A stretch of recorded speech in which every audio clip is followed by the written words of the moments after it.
Man, Bungie is really sticking hard to their new fun tradition of posting great updates about Lightfall at super random times. I mean, if you put a gun to my head and asked me if we'd be getting this kind of stuff the evening before a new TWAB, I would say no, that would be weird, just put it out on Thursday, and yet, here we are. You've probably heard about Bungie's latest update on weapon and armor focusing coming in Lightfall, put out last night. If you haven't, I'll go ahead and fill you in, but more importantly, I wanted to go through each weapon mentioned in that article and give you a personal recommendation on whether I think you should spend time farming or focusing that weapon or not. TLDR, we're gonna do a good old-fashioned game of smash or pass. Before we get going, reminder that I will be live on Twitch today doing our weekly Thursday tradition, the TWAB waiting room. Swing on by if you want to kill time waiting for Lightfall news and hang with some great people. Alright, getting into Bungie update from the other day. I'll try to move quickly through the more important details. Umbral engrams. In Season 20, Umbral engrams are no longer going to be a thing. Instead, we will have seasonal engrams, so kind of the same thing but a little different. If you still have Umbral engrams come Lightfall, you can just turn them in at Raoul. Ada 1 is now officially becoming Shada 1. Not really, but she will be selling shaders that have been unavailable in-game for a while, which is a great idea. For 10k Glimmer, you can buy a shader, and she'll be offering 3 different ones per week. I don't have a photographic memory, but Twitter user Mr. Mad Max Man put together a great visual aid for all the shaders Ada 1 will have come Lightfall. Moving on to Vanguard and Nightfall focusing. In Lightfall, Commander Zavala will now have the ability to focus both Vanguard weapons and armor. Vanguard engrams will be obtained through Zavala and can be opened directly at Zavala. While you can focus Vanguard engrams into armor or weapons, individual pieces of gear must have been acquired at least one time before focusing. Again, I'm mostly going to skip over all the armor set stuff mentioned in the Bungie post. No shade to armor, but it's all just kind of visual, and they don't really show any pictures anyway, and I can't remember which armor sets are the ones that they mentioned, so, you know, much more of a back burner thing for me. I care much more about the weapons. Season 20 Vanguard weapon focusing will include the following weapons. Why don't we go through each one? I'll give you a verdict. Xenoclast 4, pass. Unless maybe it gets an updated perk pool. I'm not really a fan of the Xenoclast in PvE or PvP. Feel free to argue with me on that one, but it's not really a weapon I recommend. Third, Axiom Pulse Rifle, pass. I might get an angry DM from True Vanguard about that one with a link to some we ran clips on a PS5, but I think we have far better pulse rifles to go after in D2 right now. Shout out to my boy TV though, love that guy. Royal Entry Rocket Launcher, medium smash. I really wish it had Demolitionist like the Hothead, but I very much want one with Clown Cartridge and Field Prep. Clown Cartridge giving the guaranteed 2 rockets in the mag is great, and it would do good in any PvE activity paired with a teammate rockin' Gallarhorn. Bonus points if it's any activity with a Void Burn, by the way. Empty Vessel, smash if you don't currently have one with the only role I really care about, auto-loading holster and blinding grenades. Every PvE player should have an auto-loading blinding nade launcher, no debate. If you already have one, feel free to pass. Punching Out, pass for one reason only, Drang. Yeah, Drang got nerfed, ain't as hot as it was when it was dominating PvP not too long ago. Still though, even with the nerf, Drang is pretty good, and craftable by the way. Drang and Punching Out are both solar energy sidearms, and now that we have the ability to use intrinsic full auto at will, I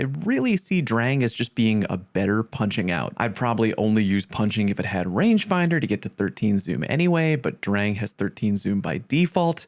I could go on. There's more perk options on Punching Out, smash if you want a specific role for PvE, but for PvP I would rather use Drang. Fortissimo, for me personally, pass. However, if you don't have a kinetic shotty with opening shot, I highly recommend one for PvP. They are very fun. I'm not smashing because I already have a blasphemer with threat detector and opening shot, which is pretty much exactly what I would be looking for on a Fortissimo. Heritage is also craftable by the way, but it doesn't have the option of rolling with opening shot, the one drawback to Heritage. Make your own call on Fortissimo, but again, for me, it'll be a pass. Strident Whistle. I'm mildly allergic to any bow not named Le Monarch, so for me, it might be a pass. I would say maybe I'd like a Harmony roll eventually one day for reasons I'm not going to dive into right now. Pretty much a meme build, but I definitely won't be spending a lot of currency trying to get that roll focusing, so I'm gonna pass. Pure Poetry. Soft pass. If we ever find ourselves back in a 120 RPM hand cannon meta, I will go for the Poetry, no doubt. One with opening shot or Eye of the Storm would put in a lot of work, but for right now, I'm good. Prolonged Engagement, reluctant smash. It can roll Frenzy Perfect Float, and I'm still mad that Bungie killed that combo that I burned through literally 12k legendary shards to get on a hand cannon, then made a video about that nobody watched because an hour after dropping it, Bungie randomly announced the revamped Lightfall armor mod system royally face my video into the next world. I think a god roll engagement would go hard in either PvE or PvP, but I'd be reluctant to focus one just because the odds of you getting one with a good roll are astronomically bad. There's just too many perks in the perk pool, but go ahead and smash if you are desperate. For the record, new Vanguard weapons will only drop for one season, then will be available to focus in future seasons. There will also be Nightfall focusing in Lightfall. You have to have acquired the weapons at least once before focusing, and the cost is kind of expensive, but what are you gonna do? Nightfall weapons to focus in Season 20, Malicious Birthright, Smash. Again, if you don't have an auto-loading blinding launcher, which I really think everyone should have one of. Also, the Militia does have Lead from Gold, a cash money perk for a blinding nade launcher to have, because then you can just go all into Power Ammo Finder armor mods for whatever you're rocking. Mindbender's Ambition?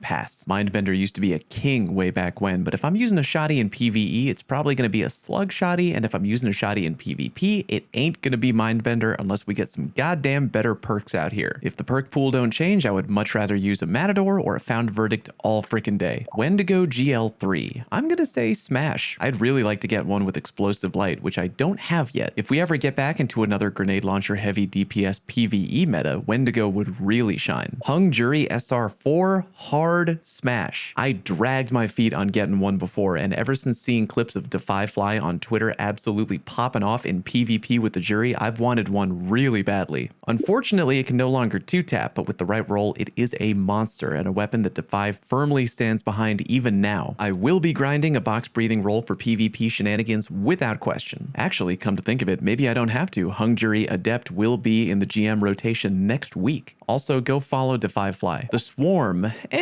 pass. If we find out in Season 20 that we're in a huge machine gun meta, maybe with some perk on the artifact like Weakened Clear Machine Gun Edition, then yeah, I'll be all in. Or maybe if we get an updated Swarm with Target Lock, then yeah, I'll be in. But if not, I will pass. And the Buzzard. If you don't know what that is, don't worry, I didn't remember either. It's an old sidearm from early D2, now getting completely refreshed into the loot pool with updated perks. This one is going to be tricky. It'll 100% depend on the stats for me. I'll say right now that it probably won't have a 13 zoom, but if it does have a 13 zoom, instant smash for me. If it has 12 zoom but can roll rangefinder, maybe. I'll see how good the range is and make a call from there. Looking forward to it either way. Important to mention, by the way, when completing GM Nightfalls, in addition to the loot we already will be getting, we'll also acquire Adept Nightfall ciphers. The number of ciphers you earn depends on your end of game score. Platinum will get 2, gold will get 1, and silver gets nothing. These ciphers will be used as currency to focus Adept Nightfall weapons, and again, the cost is kinda big. Adept Nightfall weapon focusing will be a thing, by the way. One Adept weapon up for focusing each week, matching the Nightfall weapon in rotation that week. The Adept weapons available we've already covered, so just rewind to hear my thoughts on each of those guns. Moving on, Bungie talks about legacy gear focusing, which we'll be able to use to get gear from the last several years of D2, many of which we haven't had the ability to get in a while. We got a bunch of armor mentioned here. Again, I don't remember what any of these look like. Go after whatever ends up looking good to you. As a general rule of thumb, armor focusing will cost noticeably cheaper if you've acquired that piece of armor already before. Vanguard legacy weapon focusing will include the following. By the way, horribly sad to mention that the adept versions of legacy weapons will apparently not be available for focusing. Ouch. But with that in mind, here we go. Plug 1. Smash if you don't have one already. I would go after one if it were Adept, because tinkering with Adept range or Adept stability on a fusion rifle is really fun, more customizability. That's totally a word, right? If you don't have one, go for it, but I may pass just because no Adept. The Azume RR4. Smash if you need a good triple tap Vorpal sniper for PvE, and for whatever reason, don't have one. If you're looking for a PvP sniper, Azume doesn't really have anything in column 4 that I usually look for in a sniper, so that would be a pass on that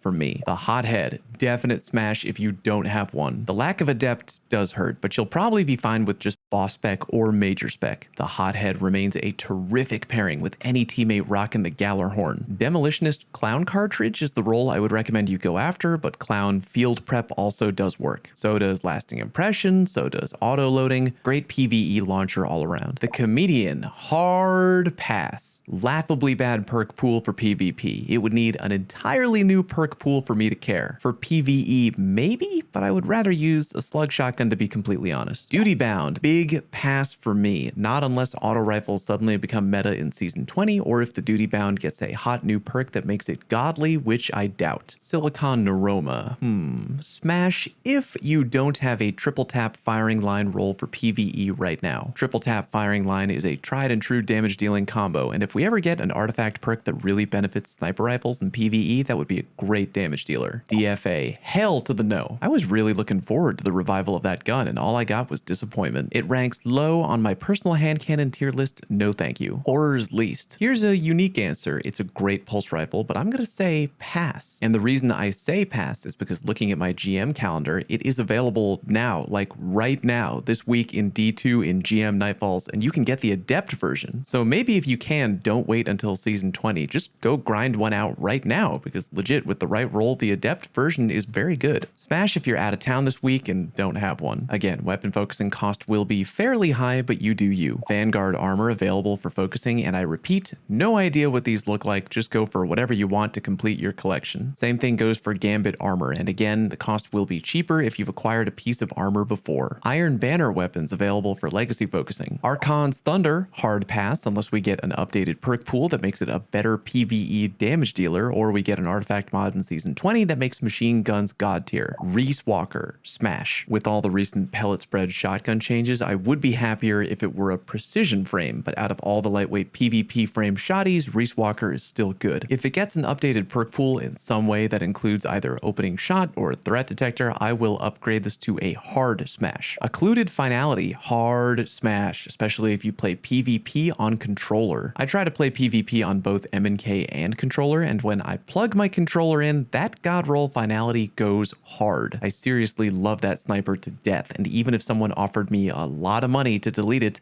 I would not. Worked hard for that role, and it puts in work. Actually, come to think of it, my god roll doesn't have any of the new origin traits, so I'll probably be trying to farm a new finality without question. Orge's Pledge, pass. Although to be fair, I haven't used it since the full auto settings change. Could be solid with the right roll, but it never really struck me the right way. There's other rifles in the meta out there that I would probably rather use for PvP and PvE. Peace Bond, smash. For a sidearm not named Drang, Peace Bond is actually pretty great. I do dislike that rangefinder feels kind of mandatory on the gun, but that's kind of where sidearms are at right now. Try to get one with high range, you might actually enjoy it a lot in PvP. Frontier's Cry, or as ASTRO would call it, the Chode. At the risk of upsetting my brother from another mother, I'm going to pass. 180 RPM hand cannons don't really do it for me. If there's ever a big 180 RPM hand cannon buff, I'll go for it immediately, but as of right now, not a weapon I care about. Legacy Trials weapons will also be available for focusing, and here's what we got. Shire's Wrath, hard smash. Really unfortunate that the Adept version is not going to be available, only the regular version, but even with just the regular version,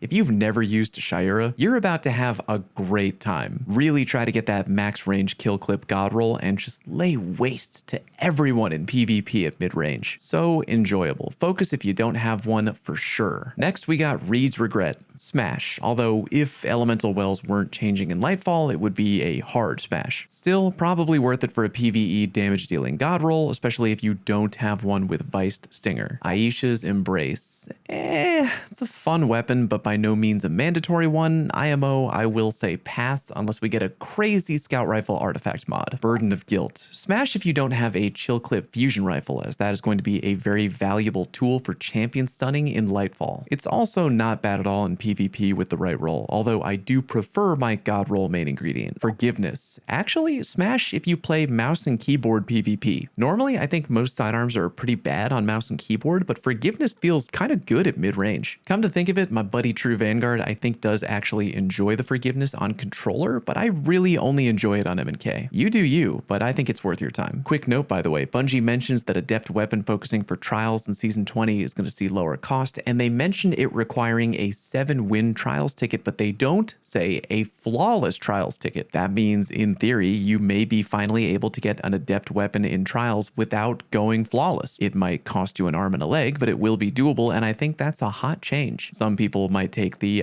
you're devaluing flawless approach, but I don't think it is. Even with that change, I still think going flawless is going to mean something to people, and by doing it, you get the adept weapon for free, where other people have to buy one for kind of a lot. Also, that change will get more people into the trials playlist, which is a win in my book. Bungie quickly gives us a look at what's leaving in Lightfall and what loot will be added into the pool. For Trials, Forgiveness and Burden of Guilt will be leaving. For Iron Banner, Razor's Edge and Frontier's Cry will be leaving. Who cares to both, TBH? Nightfall weapons leaving are Horror's Least and the DFA. Here's what's being added. For Trials, the Astral Horizon. Hard smash. It is critical that Bungie doesn't completely F up the perk pool though. If they take out Opening Shot, I will literally cry and have no reason to go after that gun. If Bungie keeps Opening Shot and adds in Threat Detector, I will upgrade this to an Omega hard smash. I know people really like Matador right now and a bunch of other shotties, but I do love ag frame shotties still, and I want a new Horizon badly for PvP. Also, spoiler alert for a new Trials weapon. We don't really have a picture or know anything about it, but I still want to give you a spoiler warning. For 3, 2, 1, we'll be getting the Immortal SMG, a 100% brand new Lightfall weapon, apparently. Kinda hard to smash or pass when I know nothing about the gun, but I'm gonna go ahead and say smash. SMGs are great in both PvE and PvP lately, and I have high expectations for a new Trials weapon. For Iron Banner, we are getting Joram's Claw, a not totally brand new, but refurbished pulse rifle from early in the lifespan of D2. Based on having either the Iron Banner origin trait or the Suros origin trait, it is already going to be a smash for me. Both of those origin traits are great, and if the stats and perks are good, Joram could be a beast. Bite of the Fox,